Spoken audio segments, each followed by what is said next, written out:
नमस्कार, आदित्य कुकिंग या यूट्यूब चॅनलमध्ये आपले स्वागत आहे। आज आपण बनवणार आहोत ब्रोकोली पराठे। तर मग आता आपण रेसिपीला सुरुवात करूया। तर आज आपण ब्रोकोलीचे पराठे बनवणार आहोत। त्यासाठी मी इथे ब्रोकोली छान निवडून स्वच्छ धुवून घेतलेली आहे। ती आता आपल्याला इथे मी पाणी उकळून घेतलेलं आहे। गरम पाण्यामध्ये आपल्याला ही ब्रोकोली टाकून 5 मिनिटे अशीच ठेवायची आहे।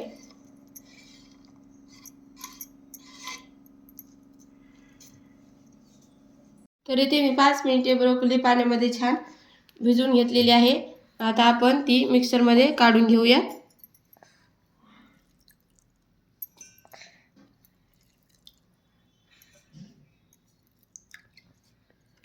मध्ये टाकायची आहे थोडीशी कोथिंबीर आणि आता आपल्याला हे मिक्सरमध्ये छान बारीक करून घ्यायचं आहे। इथे 2 वाट्या गव्हाचे पीठ घेतलेले आहे आणि मिक्सरमध्ये आपण ब्रोकोली ही छान काढून घेतलेली आहे। ते आता आपण पिठामध्ये घालून घेऊया।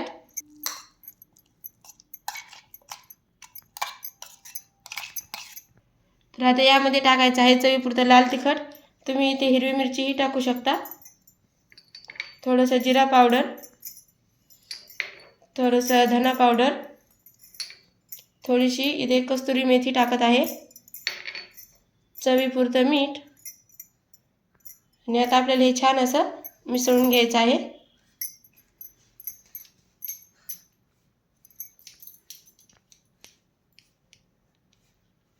मिसळून झालं की यामध्ये थोडं थोडं पाणी टाकत आपल्याला याची घट्टसर अशी कणिक मळून घ्यायची आहे। आपण जसे पराठ्याला मळतो त्या पद्धतीची आपल्याला इथे कणिक मळून घ्यायची आहे।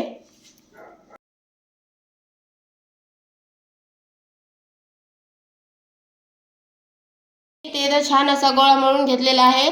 तो आता आपल्याला 10 मिनिटे मुरण्याकरता ठेवायचा आहे। 10 मिनिटे मी छान कणिक मुरून घेतलेली आहे। आता आपल्याला त्यामधून एक असा छोटासा गोळा काढून घ्यायचा आहे। त्याला कोरड्या कणकेमध्ये घोळवून घ्यायचा आहे आणि छान आता आपल्याला इथे पराठा लाटून घ्यायचा आहे।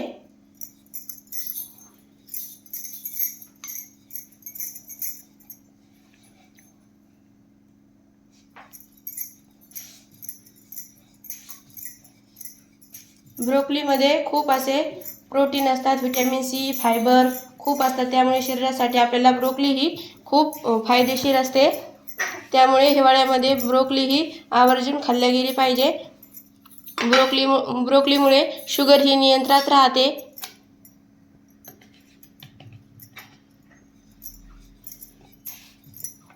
अशा पद्धतीने आपल्याला असा इथे छान पराठा लाटून घ्यायचा आहे।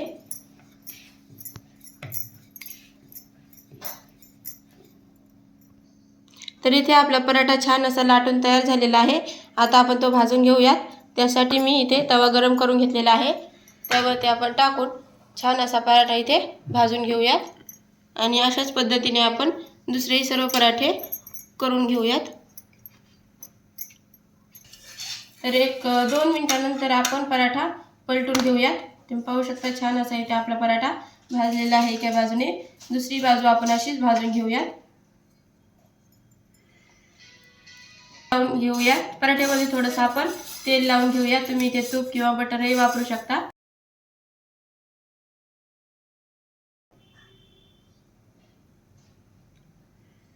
खालची बाजू 1-2 मिनिटे भाजली की आता आपण पलटून घेऊयात आणि दुसऱ्या बाजूनेही तेल लावून घेऊयात।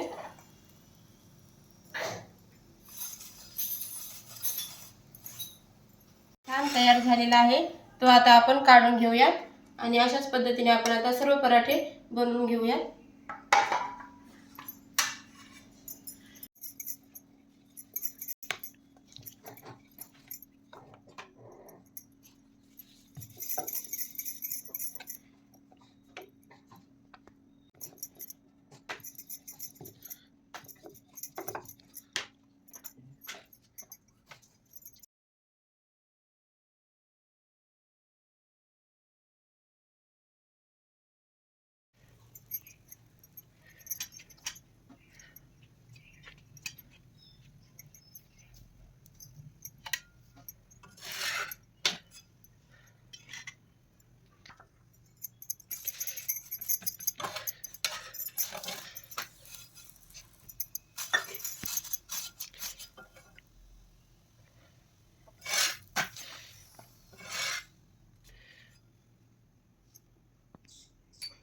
तर अशा पद्धतीने इथे आपले छान असे कुसकुशीत ब्रोकोलीचे पराठे तयार झालेले आहेत. व्हिडिओ आवडले असल्यास लाईक, शेअर आणि सबस्क्राईब करायला विसरू नका. धन्यवाद.